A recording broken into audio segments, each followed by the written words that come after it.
Okay, good morning everybody, or good afternoon, whenever it is you're deciding to watch this lecture. What I want to do today is talk about this concept, or this idea of disaster risk reduction and planetary health. It's going to be a little bit of a different lecture. I don't really want to talk to you as if this is your students and I'm a professor, but rather kind of the work that I'm interested in doing and how it relates to this topic of how natural hazards play out and what we can do to actually reduce the risk from them. Planetary health is a new concept. I'll go into a little bit more detail about it later, but it's new enough that it's really not been well defined, and what definition exists has really been done by the world of public health.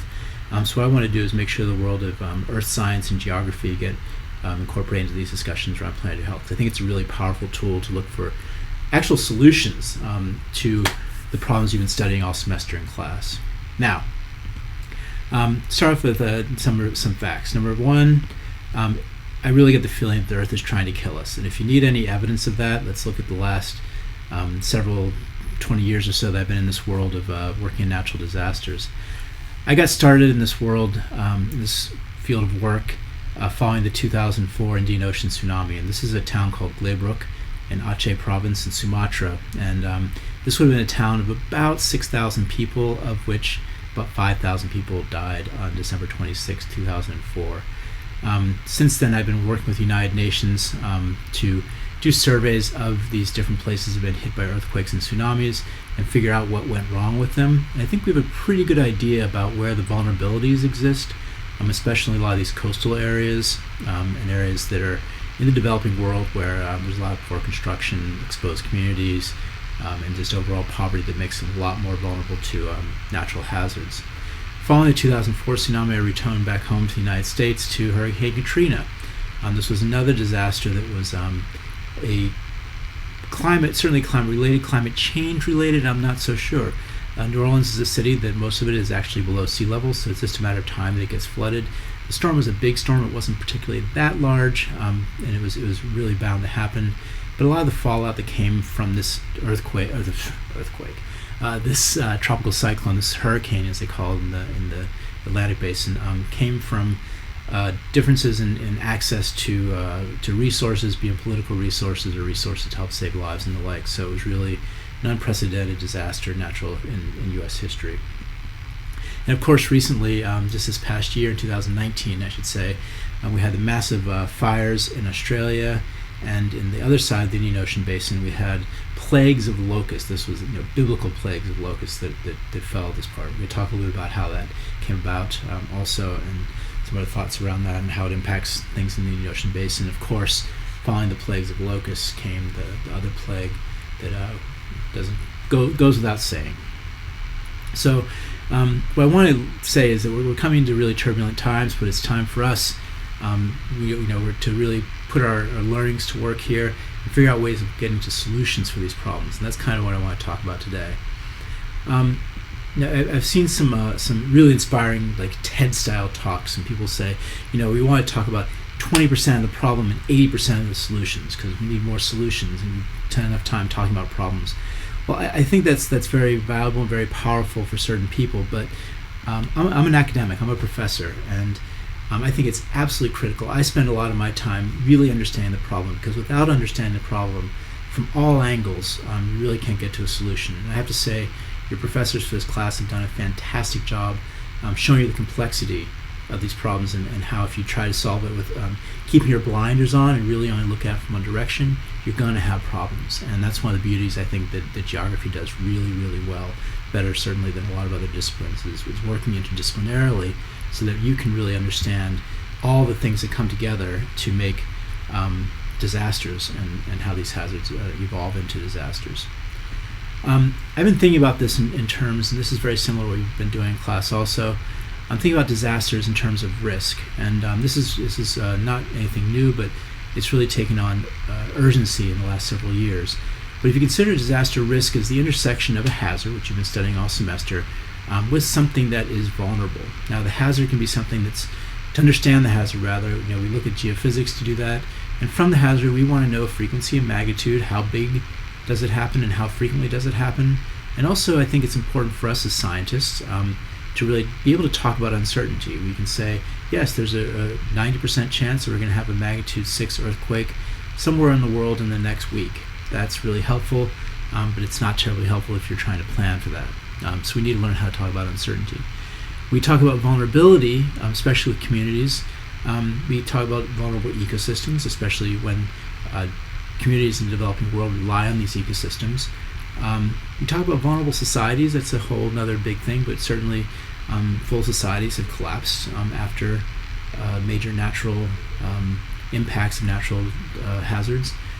Buildings and infrastructure can be vulnerable to natural hazards and the like. So those are things we can think about strengthening up.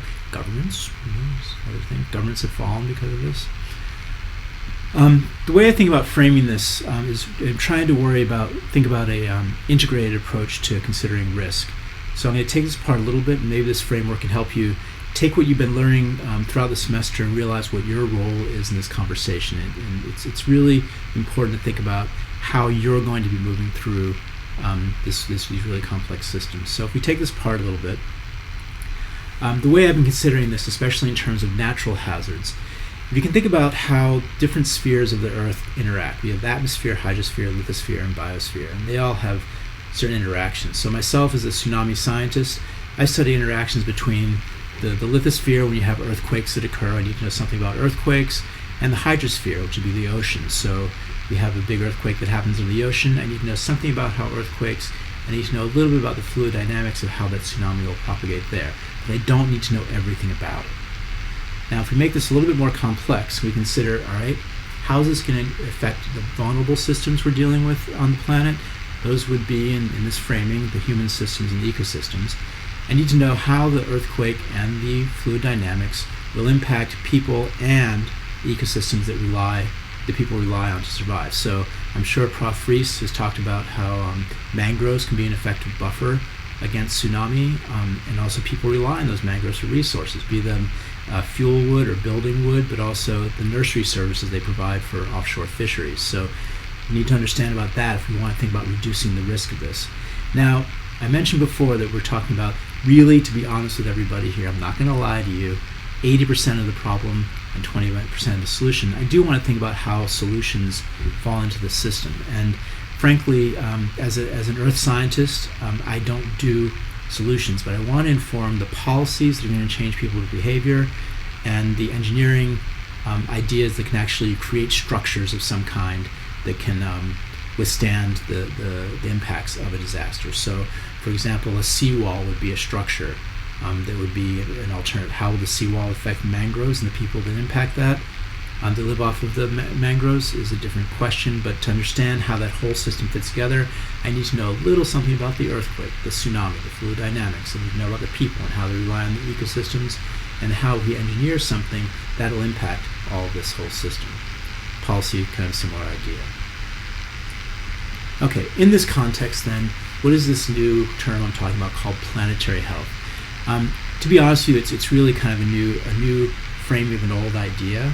But it really does kind of expand it, especially as we come into Anthropocene, to think about these critical issues that we are going to need to deal with, and we already need to deal with already. So I do want to talk a little bit about the history of this, and where this term came from and how it came about. Back in the day, there was this what they called colonial medicine, and in the current context of decolonization, this is where it all got started. This would have been in the 18th, probably back in the 17th century. 19th and 18th century. But colonial medicine is all about keeping the colonizers alive, and also to a certain degree their labor in the tropics especially alive. When you had a bunch of people coming from Northern Europe down to the tropics, they did not fare well because they weren't adapted to deal with a lot of the pathogens and whatnot we have in the tropics here.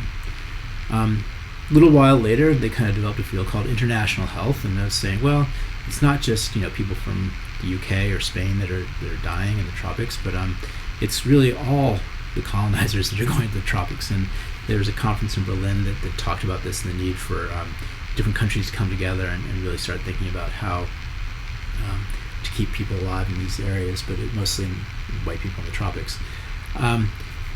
Then came missionary medicine. This was a different kind of flavor. This was about keeping the Christians in the tropics alive as they were doing their evangelical work to bring Christianity throughout the world.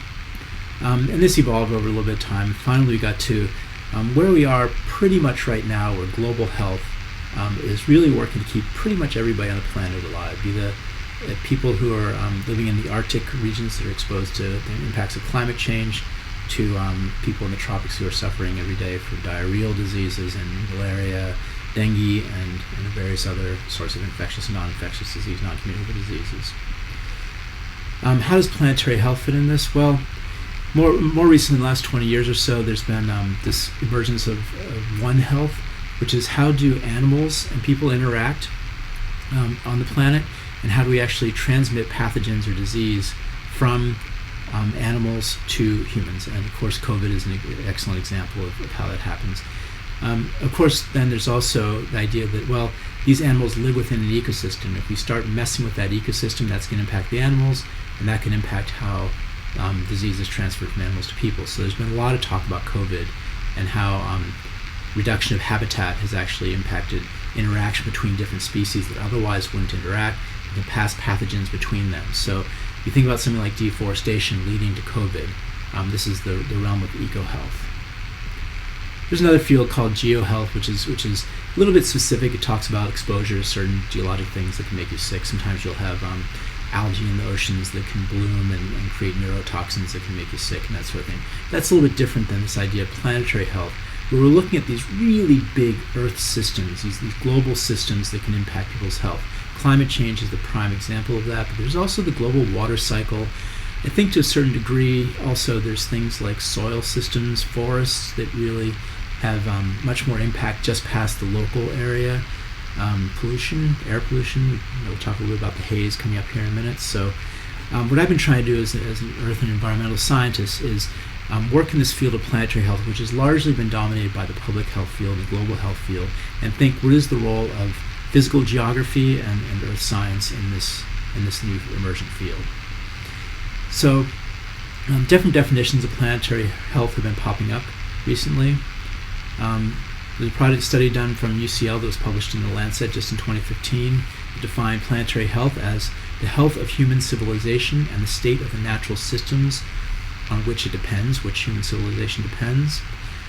That's nice, pretty lofty, so it got a little bit honed a little bit by Harvard University. This is the international and interdisciplinary field focused on characterizing and addressing the human health impacts of global environmental change.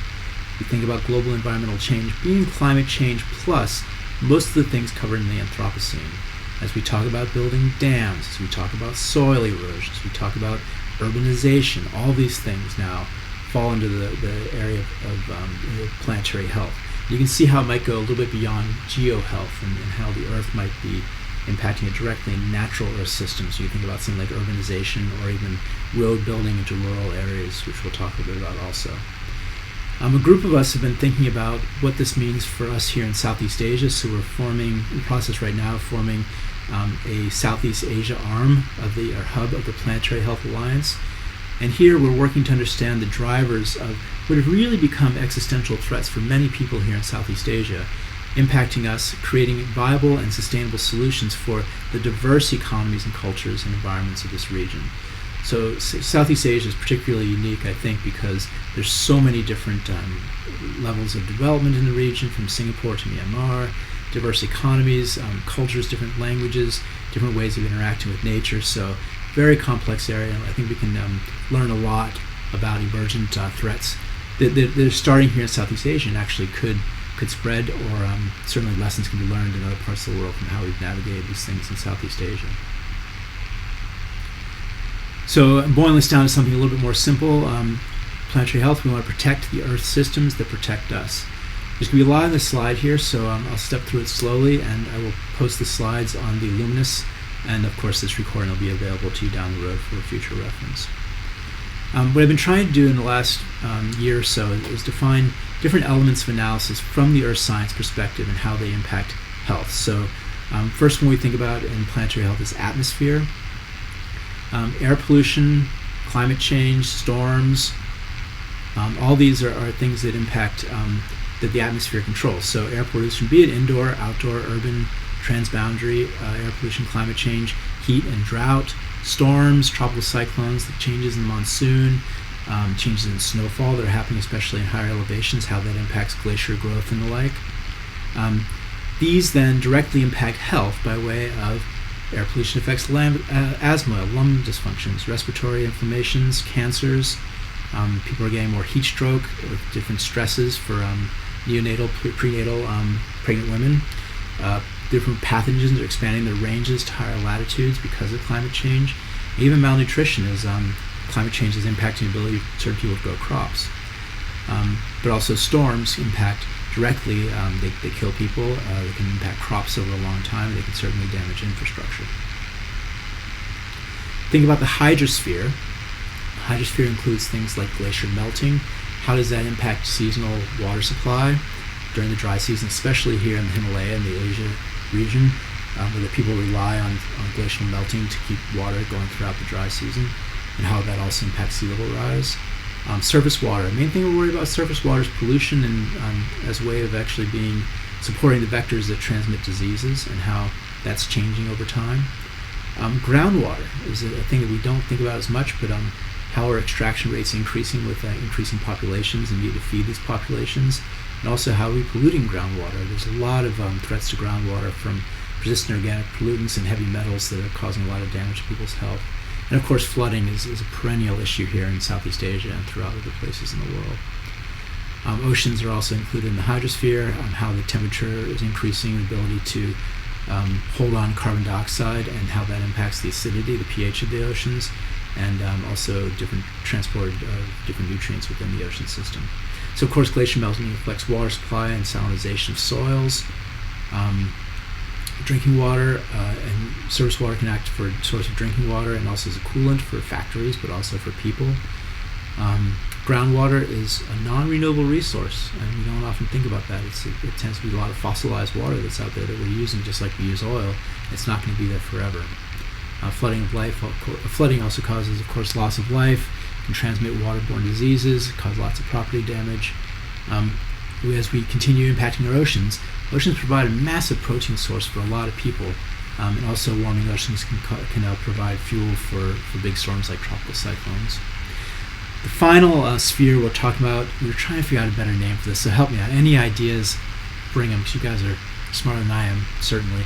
The Earth sphere, I don't know, it's what I got, so help me out find something better. But this includes things like deforestation, of course.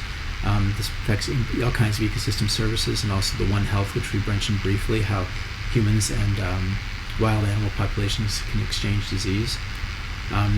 Agriculture and food systems, really important in that Earth sphere. Roads are something that I've been thinking about a lot as development continues. People need access to different things, and roads bring access, be it healthcare, education, markets, social networks. All these things are coming to rural areas thanks to road development. Urbanization. Of course, these impact human health by way of the services that forests provide, be it water regulation, food provisioning, fuel, building material. All these things to be threatened with more deforestation. Agriculture and food. These shifting production ranges, drought impacts ability to produce food, insect infestations, like we saw the plagues of locusts in East Africa this year, really damaged a lot of crops.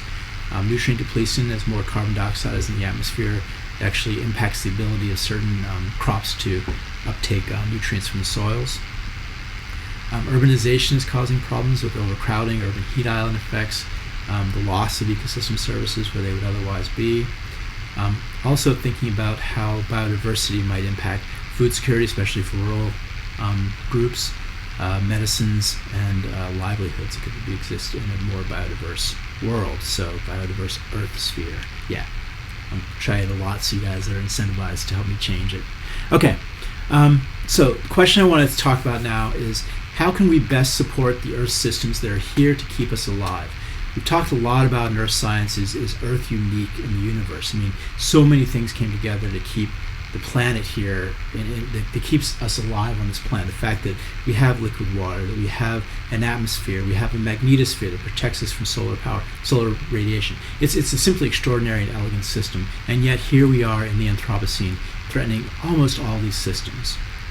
So I want to first then talk about what are the critical planetary health systems. So what are the critical systems on the planet that keep us humans healthy? And I have to be honest with you here also that that we talk about planetary health, it really is a human-centric field. We don't really think about how animals are impacted, except in terms of how we rely on animals for our own health and well-being. So I know, but vegetarians get on me about that, the vegans even more so, but that's the way it's been framed. So the critical system we talk about, tectonics are necessary for life on this planet. It's one of those key things that we need due to mostly nutrient recycling, but also help control climate and a whole suite of other things. But in terms of planetary health, it's not something that humans can control. So the things I want to focus on are more the different fields that we as humans can impact, and then we can actually think about taking better care of them. So those include the superficial systems, the hydrologic systems, and the atmospheric systems of the planet. Okay, what I want to do next then is give a few examples of different projects and how these things come together in this framework of planetary health. And although I said we're going to not really talk about tectonic, I'm going to bring you to Haiti, where there was a big earthquake.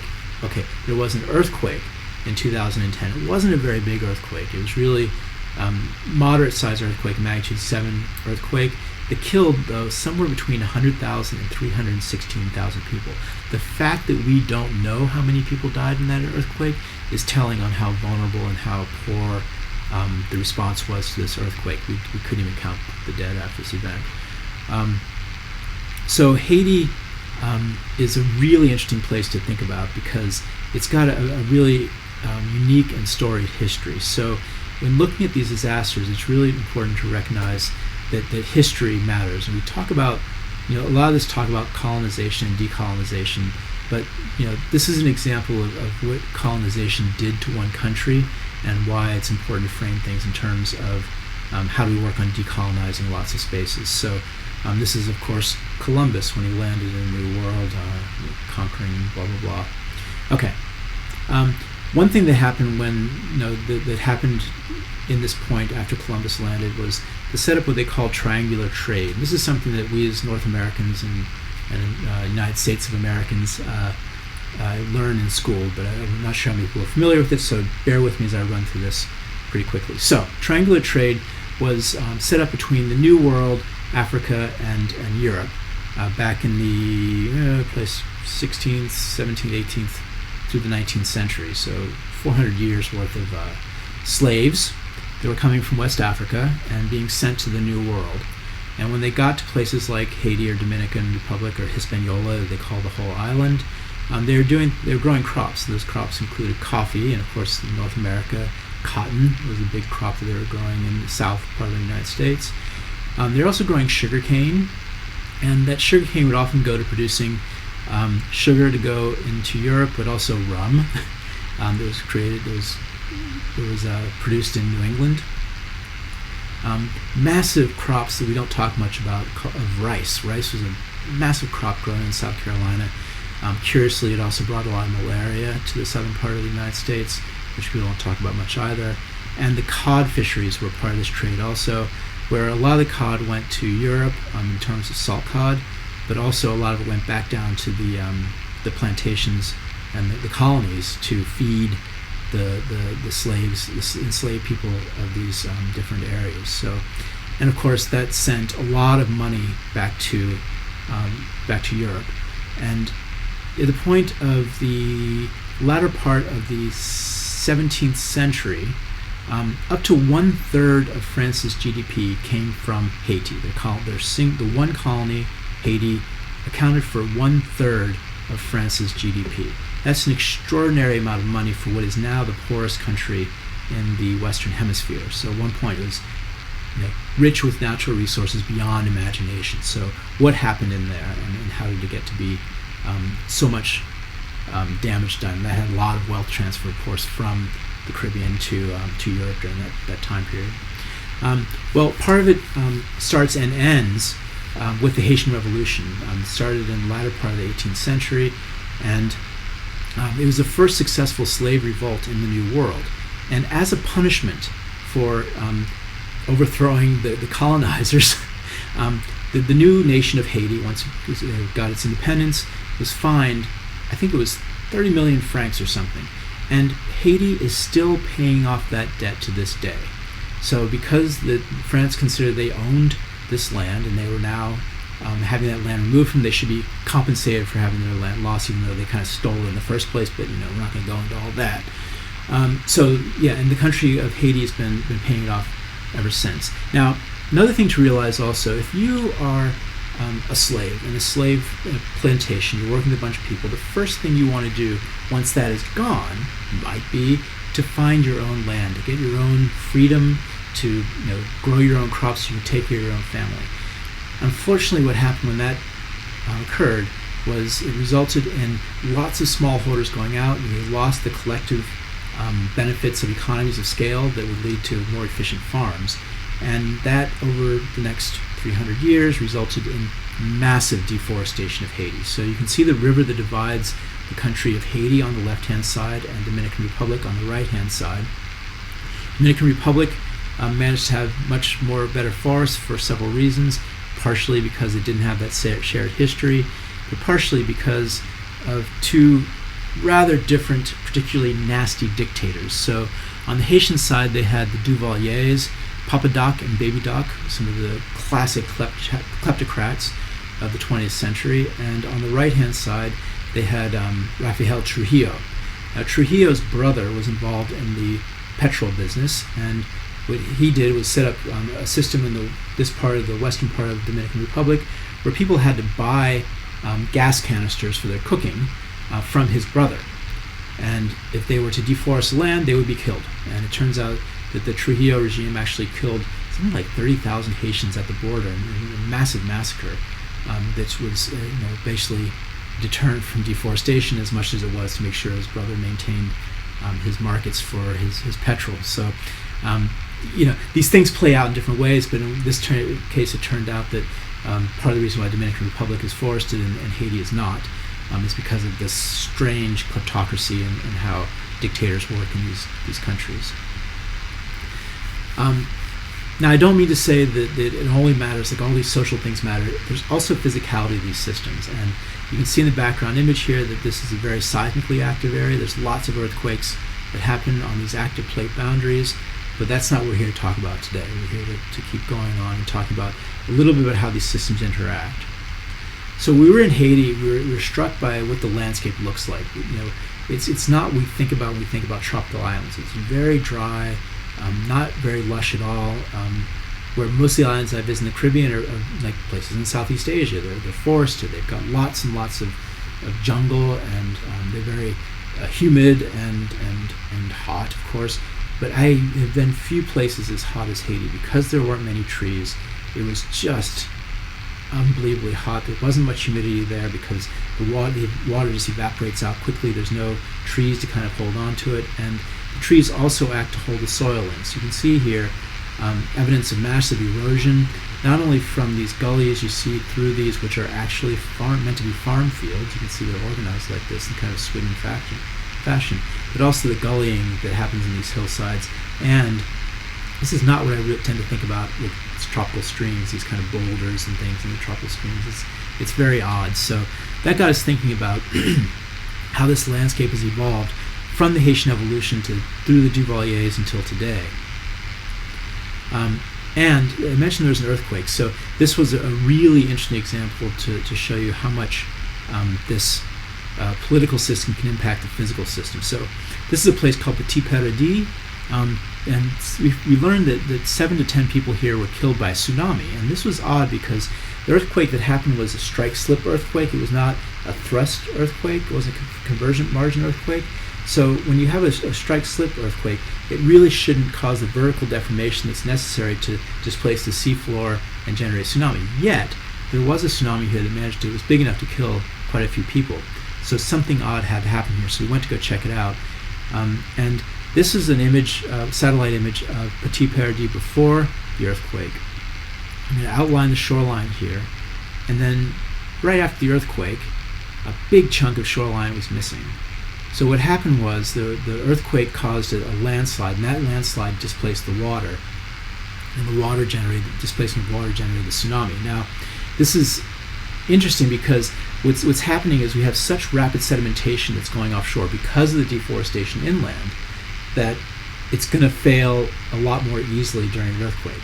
Otherwise, it would kind of get used to multiple earthquakes. It has time to compact and get a little bit stronger. So, a really interesting case. We did a little bit more of a study. I'd go through this one kind of quickly because this is pushing it a little bit. We did this homework on it, but we're looking at how different growth rates of different beach stands changed over the years. And you can see that it certainly has been decreasing over time, the average progradation of the beach, which reflects changes in politics and how the country was actually becoming more stable up to the time of the earthquake in 2010. But I'm not going to go around. I'm going to kind of breeze past that for now.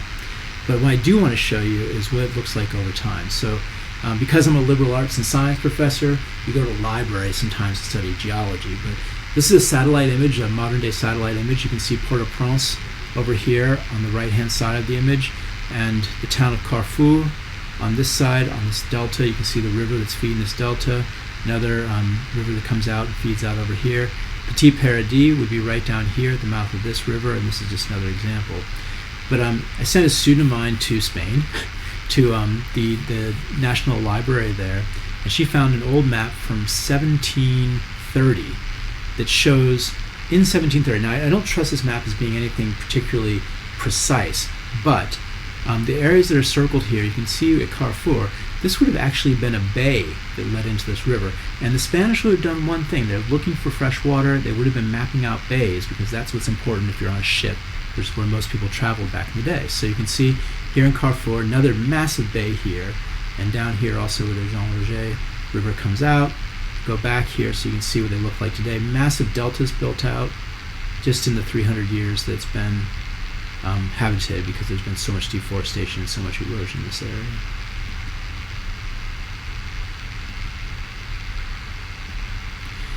And of course, we go to Port-au-Prince today. It's resulted in a lot of urbanization because people can no longer make a viable living on the countryside because the ecosystem services that support agriculture have been devastated by 300 years of poor management and massive anthropogenic change on, in this case, a scale that I would argue is not really planetary, but it certainly is a larger scale than what most of the other healths are concerned with. So you end up with a population density like this in poorly constructed concrete homes, and in an earthquake zone, this is a recipe for disaster. Now I want to talk a little about solutions. That's the setup to the problem. That was 80% of the problem.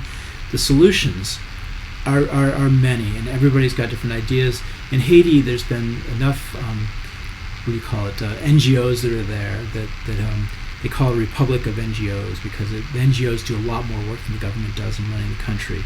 But I did meet a very interesting NGO when I was down there called SOIL, which is an acronym for Sustainable, Organic, and Integrated Livelihoods.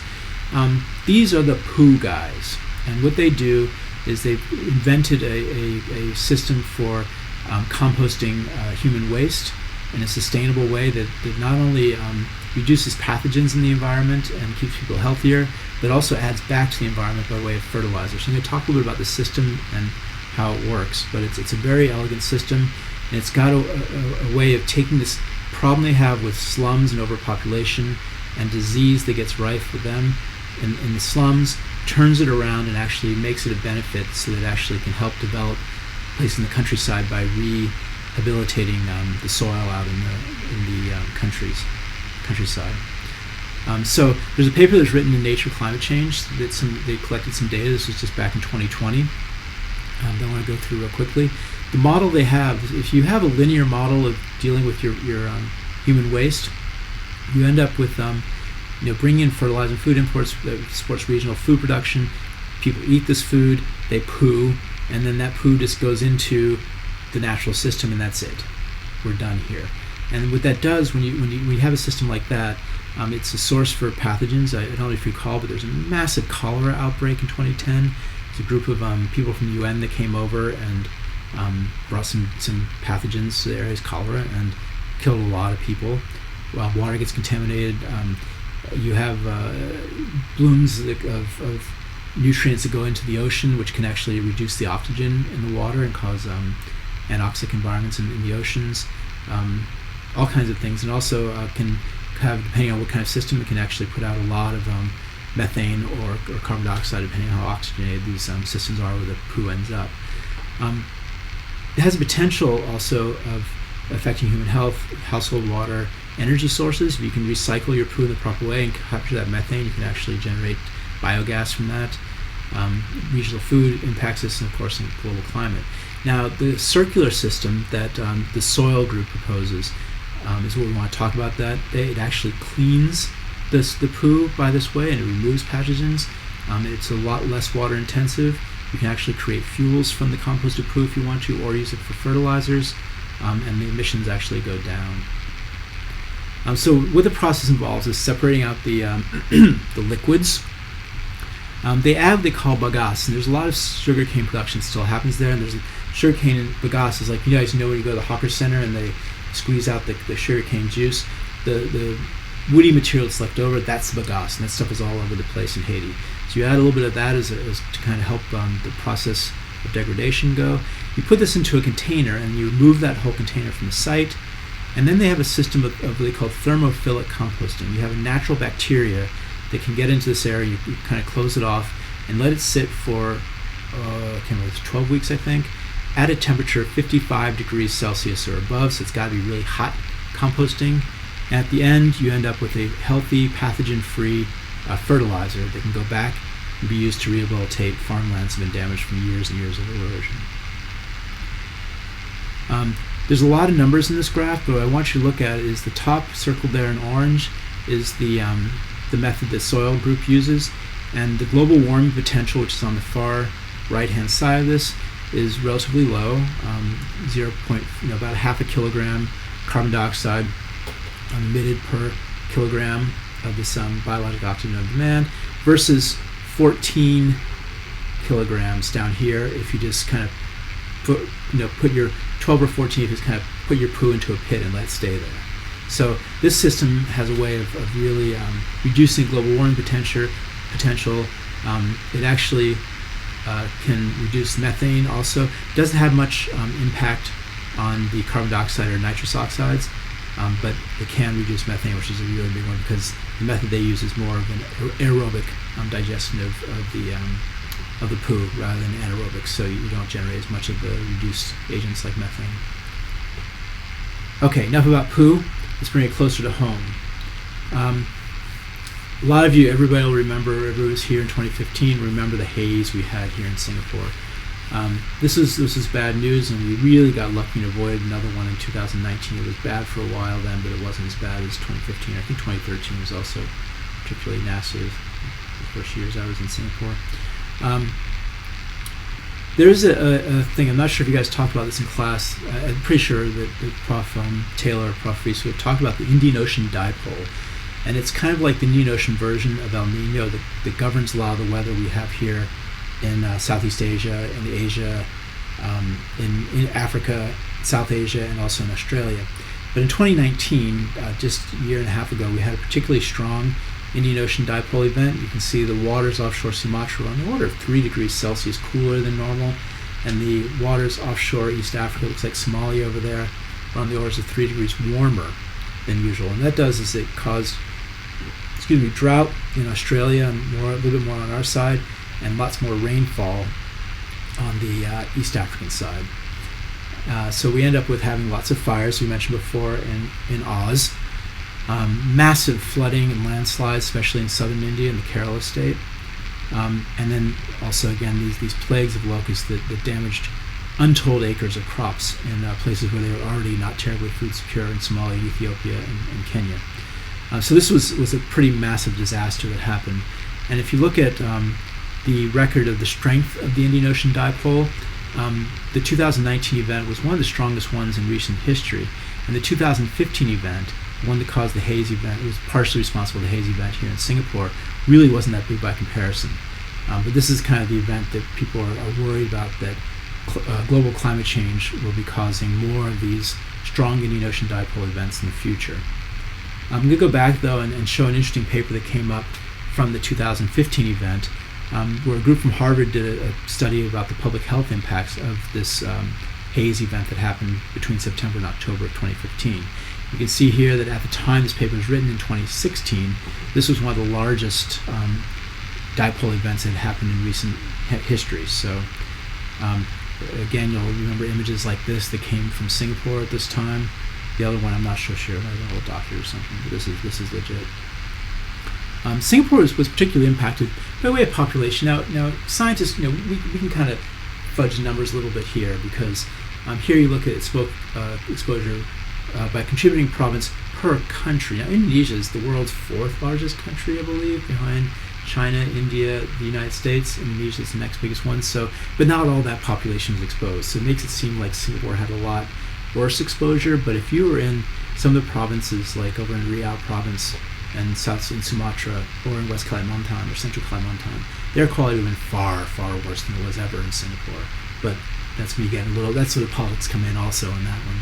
But you can still see here that Singapore was certainly impacted by the haze, significantly more so than 2006, which is the worst event prior to this, but also per population, more so than Indonesia or Malaysia. But that's a little disingenuous. If you look at the satellite data of the ozone measurement instrument and the optical depth, how far satellites can see down through the haze, you can see that there was significant haze here in Central Kalimantan, both in 2006 and 2015. 2015 was much worse in Sumatra. Also, optical depth shows much more serious pollution in Sumatra during the 2015 event. But again, Borneo was also really bad. So we thought we'd talk to a group over in Borneo that's trying to do something about this. So here we go into the solutions part of it. And again, we're going to put this into the planetary health framework. But we went to an area in West Kalimantan called Gunung Palung National Park. And there's a couple groups that are working there to reduce illegal deforestation and also incentivize people to have a more diverse economy, so they don't need to rely on palm oil and deforestation to grow more palm oil for their economy, so they can get things like healthcare, education, TVs, cell phones, the like. So we ran a class over here at Yale NUS that called Planetary Health, Environmental Change and Human Health. We were planning to go to West Kalimantan to visit the site. We were not able to go because of the COVID, so we were not able to do our trip. But I still want to talk about the site. The town of Sukadana is down here, and it's surrounded by lovely. Sukadana is in between the hills here. These are outlying villages, and the Gunung Palung Park is out here in the background. This is kind of my stylized image. But, so we look at the different environments that exist around Gunung Palung in West Kalimantan. They have mountains, and mountains provide, is it an ecosystem? Not really. Is it an earth system? Sure. You want to call it an earth sphere? That's corny still, but, biosphere. It's a combination of these things, so it really is a planetary type thing. But mountains are good for watersheds. They store nutrients. They can be climate refuges. They have water reservoir. They hold on to water.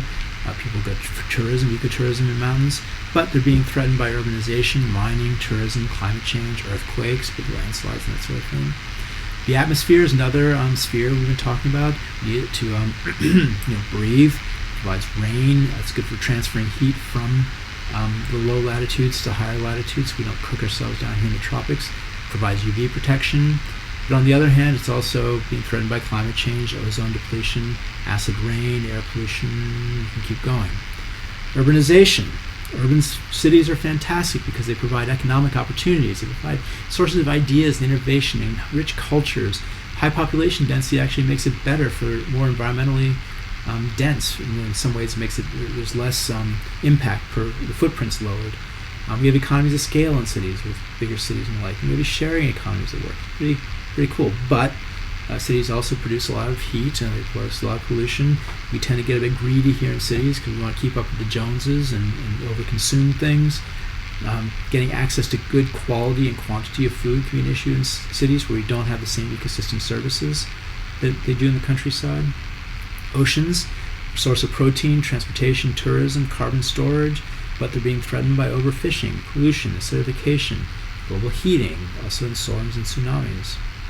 Forests provide clean water, like in the mountains they would, also clean air, biodiversity sources. They can provide food, carbon storage, fuel, but they're being threatened by deforestation and climate change and invasive species disease and, of course, forest fires. Land use, you read those at your own, and rivers, of course, are pretty obvious.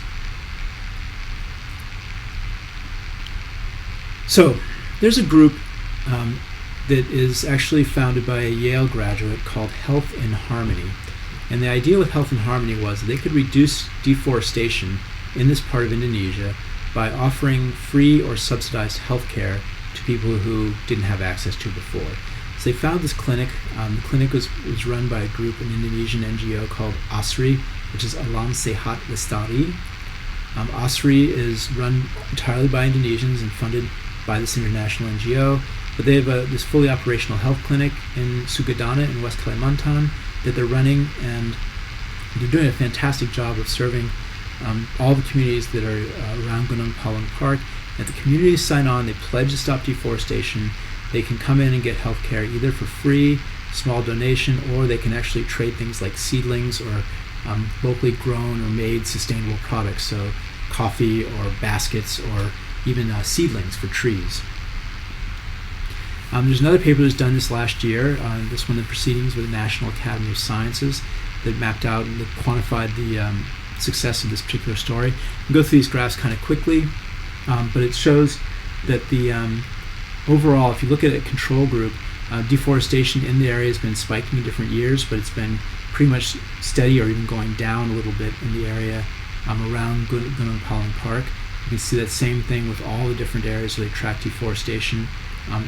In Borneo, I believe, you can still see how it's pretty much been reduced here in the area around Gunung Palung Park, and because of that, we can actually talk about carbon storage. If you keep the biggest trees there, they can store a lot of carbon, and as they've been also doing reforestation in the area, that's another way to combat climate change. Similarly, health impacts. One I want you to focus on over here is this graph. It looks at the reduction in diseases like malaria, tuberculosis, childhood diseases. Also, diarrheal diseases haven't changed that much, so there's some work to do there. Also, respiratory tract infections are a really big problem here in Southeast Asia, so that's something that a little bit more attention needs to be paid to here. And even other non-infectious, non-communicable diseases like diabetes going down, heart disease, maybe we'll need a little bit more work, liver disease, and dental disease also. Growing coffee, as I mentioned before, but also beautiful organic vegetables in areas they're trying to rehabilitate after being damaged. So to sum this up, between ASRI, Alam Sehat Lestari, and Health in Harmony, there's been over 40 million kilograms of carbon saved in the last 12 years they've been working down there. They've replanted 21,000 hectares of rainforest. They've protected habitat of about 3,000 orangutans. And there's been 95,000 visits to the health clinic just in that 12 years. They also have a chainsaw buyback program, so they've actually taken 200 chainsaws out of the hands of people that might otherwise be cutting down a forest. They have an education arm that talks about environmental education. We're working with them to think about clever ways of doing that. They have what they call Goats for Widows program, where they provide goats for the women to raise and then sell off down the road as a source of income.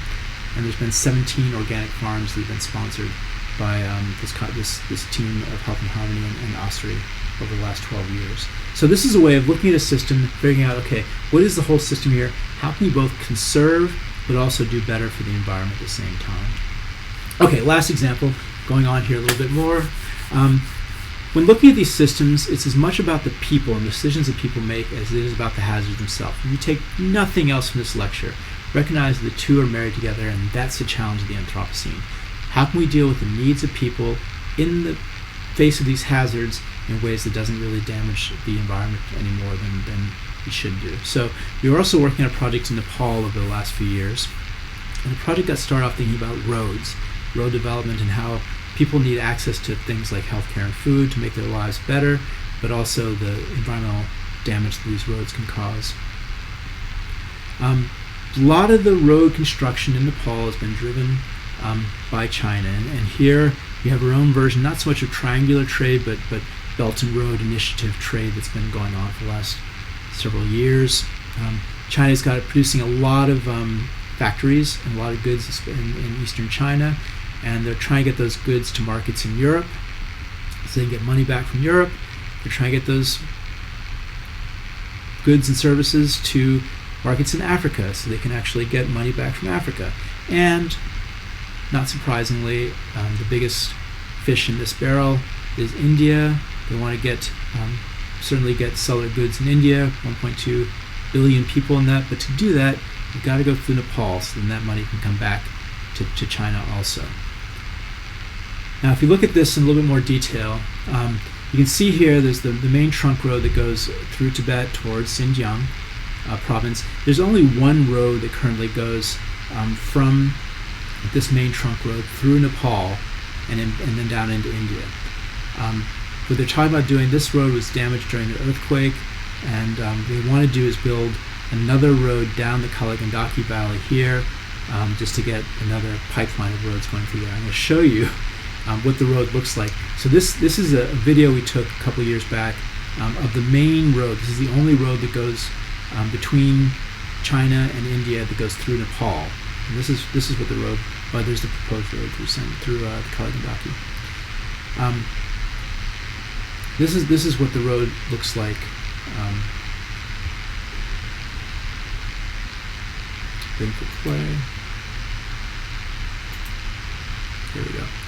This was indeed after the earthquake, so it had been a little bit damaged by the earthquake. This was a landslide, but this is maybe, there was an earthquake that happened in 2015, and this is maybe a year after the earthquake, I believe. So you can see this is coming right up to the Chinese border, and we'd already passed maybe a kilometer worth of trucks that were parked back to back before they got to this area here where they're meant to be picking up goods from the Chinese side, but right now they're just all parked there. And again, this is the main highway that exists between China and India that goes through Nepal.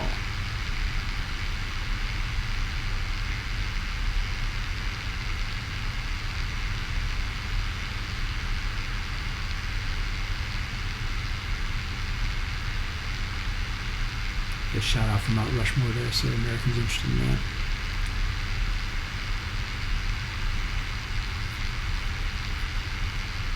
Well, you get the idea. The choppy video. This is an image of the road that they're proposing, the existing road they're proposing to bring up between China and India along the Kaligandaki River. And this one is significantly less developed and a lot more hairy. We took this back in 2019 and doesn't want to play either.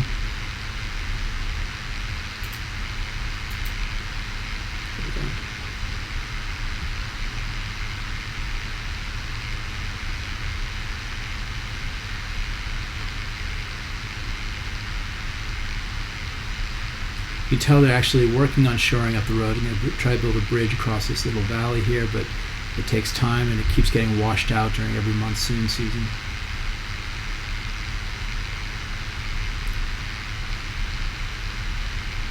It's hard to also really see how slippery this road is, but the bus had to do 2 or 3 times of kind of running and going, and then it slips a little bit here. There. Oh. You can see how kind of potentially hairy that is. So that's the second main road that we want to build between China and India through Nepal. Now, I want to talk a little bit about roads and landslides. We did a project on this a few years back. Roads can cause landslides a number of ways. They tend to build roads during the dry season, and then the monsoons come in. They've been oversteeping the slope, and they've got a lot of debris, which you can see down here. The arrow's blinking. And that debris can then become mobilized and form debris flows. You can actually get water that seeps down into the road, and that can actually cause landslides, that causes landslides to move them down slope just because it seeps into the road from the road itself. And because you've oversteepened the slope above the road, you can destabilize the soil just above the road, which can fall down across the road. If it builds up enough speed, it can actually damage the road. And sometimes you can actually develop some cracks with oversteepening that can also get all the way down into bedrock. So this is an area where a trail or a road cut into the hillside here caused a landslide, a massive, pretty big rock fall. Actually, we think it was probably a freeze thaw where water gets into cracks, freezes and expands, and that's what breaks apart the rocks and causes these big rock falls. So there's numerous ways that roads can cause landslides, and they're actually causing a lot of damage and deaths in Nepal every year. So we want to get to the root of this and see, okay, it must be climate change. Climate change is doing this. So let's have a look at this. This is the image of rainfall over time. And you can see how there's a nice periodicity associated with probably Indian Ocean dipole, but don't worry about that. It turns out that this is also related to global sea surface temperature on average and how it gets cooler and warmer during different years. So you can see during warmer years it tends to be more rainfall, during cooler years it tends to be a little bit less. We're also looking at most of the landslides occur during the monsoon period. So during the monsoons, this is the maximum rainfall, the average rainfall each year during the monsoon. So you can see that pretty well tracks also with the global sea surface temperature. And this is the number of landslides that occur. Now sometimes you can see in wetter years there are more landslides, which makes sense, but sometimes you get spiking landslides during drier years, and sometimes they're completely opposite. So there's something going on here that's different. Also, there's a very slight increase in rainfall over time, but there's a much more significant increase in the number of landslides over time. So something's going on here, and there's some kind of disconnect between the two systems, and that's what we're trying to get to. I'm not going to go into this too much because this is my little pet theory, but there was a Maoist insurgency that's been going on in Nepal between 1996 and 2006. I think that might have had something to do with landslides. And excuse me, prior to the Maoist insurgency ending, there was only an average of 60, 70 landslides per year. After it jumped up to 140. So there's twice as many landslides after the insurgency as there were before. So I think there's something going on here. So we also did is we looked at road construction during this time, and if there's a relationship between roads and landslides, we should see that happening somewhere in here. So when the Maoist insurgency ended, foreign direct investment increased tenfold from 300 million Nepali rupees per year to 30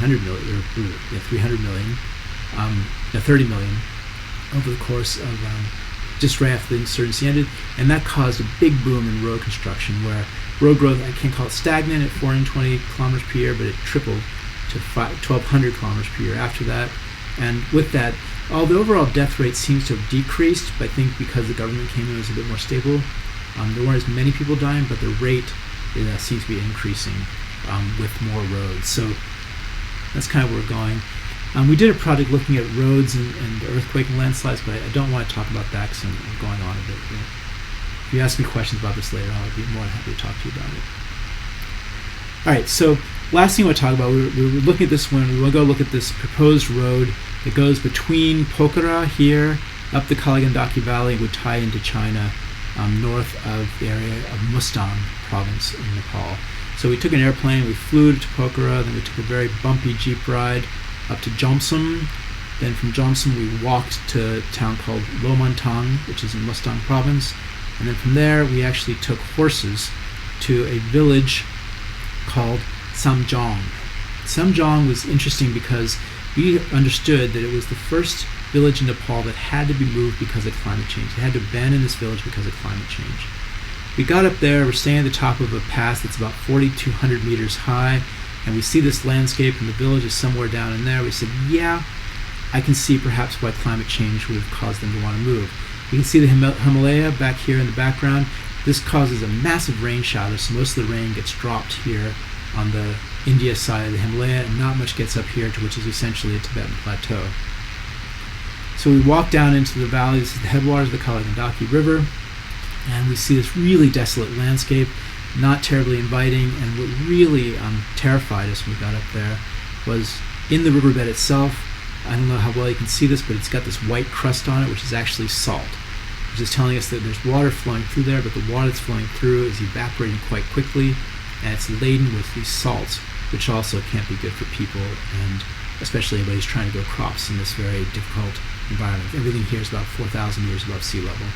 Yet, we kind of come up through the valley, we come into this absolutely stunning little valley. This is about, I think it's about 3,900, maybe 4,000 meters elevation. It's quite high, but it's beautiful. You can say, okay, well, I can see why somebody would want to put a valley here. They've got nice fields, they've got some greenery going on here. You can see the horses and some goats here in the foreground. And when you actually get to the village itself, it was quite a beautiful, tidy Tibetan-style village. You see lots of baby goats here. And he said it's anything far from abandoned. Curiously, also, I just got to tell you, this is a little quick story. These caves up here were somewhat unique because in most Tibetan culture, they do what they call sky burials when people die, but in this particular area, their culture, they bury them or they put them in caves and let the animals deflesh the bones, as they call it there. But archaeological evidence from these caves tells us this village has been occupied for 3,000 years. 3,000 years, and now, just in 2020, they're having to abandon the village. So then in 2018 we were here. 2019, excuse me. But it's not being abandoned. So we met this family there, and it turns out that the old woman here was saying that she's 84 years old. She's never been more than 10 kilometers from her village, yet she survived. And her granddaughter on the right-hand side is ready to go. She's like, it's time to go. We can't stay here much longer. I want food. I want better education for my children, better opportunities, everything. And the older woman's like, it's be fine. We've always lived here. We always will live here. Don't worry about it. The problem, though, is they can't eat. They don't have enough food. So when you have increased greenhouse gases, we're not going to worry about food sources from oceans. You have increased temperatures that cause which cause problems, rainfall variability, more extreme weather. But that can also impact crop yields, and you can actually reduce the nutrient content in the crops that grow. They tend to be a little bit stunted, and that can actually